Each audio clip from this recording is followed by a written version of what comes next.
Hi, so this message is for the United States military. So I just wanted to make it very clear that I am not in opposition of you or your military, but I hope that I put fire behind you and gave you the motivation to work out, to be dedicated and loyal to our country.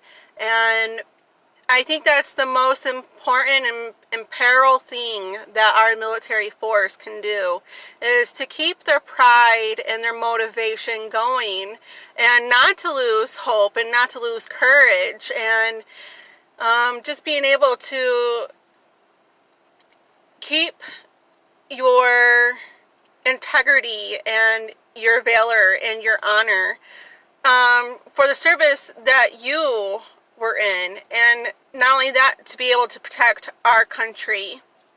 And there are many injustices that are occurring right now in our world, and not only in the world but in our country. So when there's an injustice, that means that someone is doing something wrong. And just because someone has a title or a position does not give them authority to dictate you. And sometimes you have to bite the bullet and to defend the flag, to defend our Constitution, to defend what our founding fathers fought for. Many wars were fought for, and the moment that you lose that courage and that strength, you begin to be misguided. And that is never the agenda for our military force, is to be misguided or to be given false information that will lead us into war.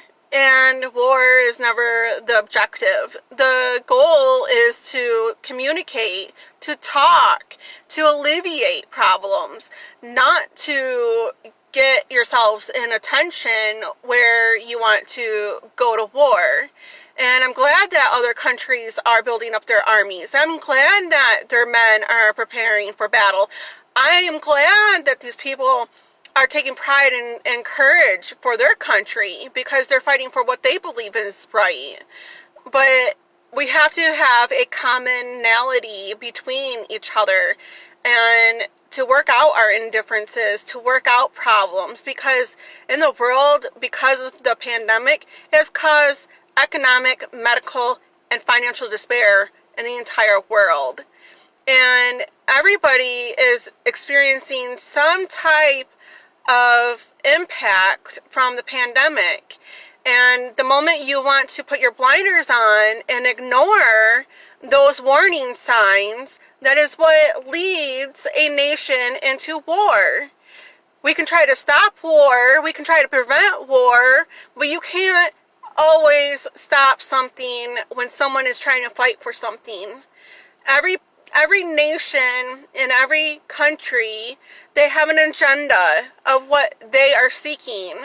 And whether that's a monetary value or trade deals or anything that they think that we owe them, and or vice versa, them owing us. And we just have to talk. I think being able to talk is the best thing, because the moment you don't talk, the moment you don't communicate, that's where the tensions rise, and that's what causes problems.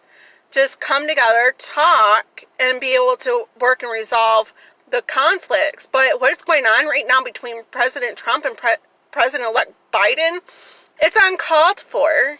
It is purely uncalled for to have these divisions going on right now between our own people in America. It is not meant for divisions. And we have a democracy for a reason. And we have never fought against a president being elected into office before. And so just alleviate those problems and get over with it.